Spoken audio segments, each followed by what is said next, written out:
ভোর ঠিক ৫টা। রাজধানীর বিজয় সরণির কলমিলতা মার্কেটের নিচতলায় হঠাৎ করেই ঘটে অগ্নিকাণ্ড। আকস্মিক আগুন লাগায় দিশেহারা হয়ে পড়ে মার্কেটের নিরাপত্তা কর্মী ও কর্মচারীরা। এরপর ফায়ার সার্ভিসে জানানো হলে দ্রুতই আগুন নেভাতে উপস্থিত হয় তারা।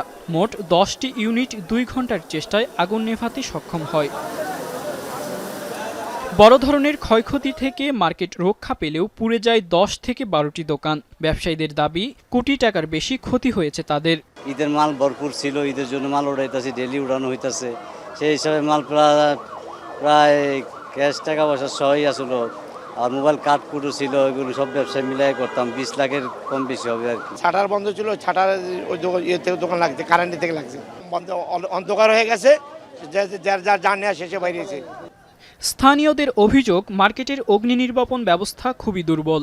সিটি কর্পোরেশন বারবার এই এলাকাতে অভিযান চালালেও মার্কেটের ব্যাপারে কোনো ব্যবস্থাই নেয়নি। আগুন দেখবার পরে আমরা লোকজনটা ডাকি, ঘুমোতে উঠেছি, উঠাইয়া বাইর করছি, সব বের হয়েছে। আর তো মালামাল বাইরতে পারে নাই, সব মাল ভিতরে আর সব পুড়ে গেছে। দোকান যা ছিল বাজারে সব পুরা শেষ, একটা দোকানও নাই, মাল সামানা যা ছিল সব শেষ। মানুষ কোনো রকম জানলে আর কি বাইসে আইছে, কিন্তু আপনার প্রায় ২০ কোটি টাকার মতন আর কি ক্ষয়ক্ষতি হয়েছে।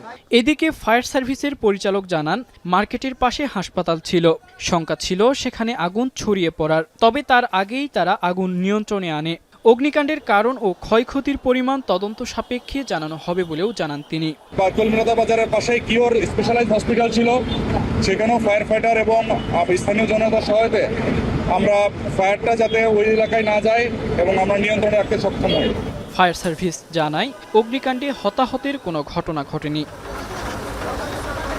রাব্বি আল রাহিদ, এখন, ঢাকা।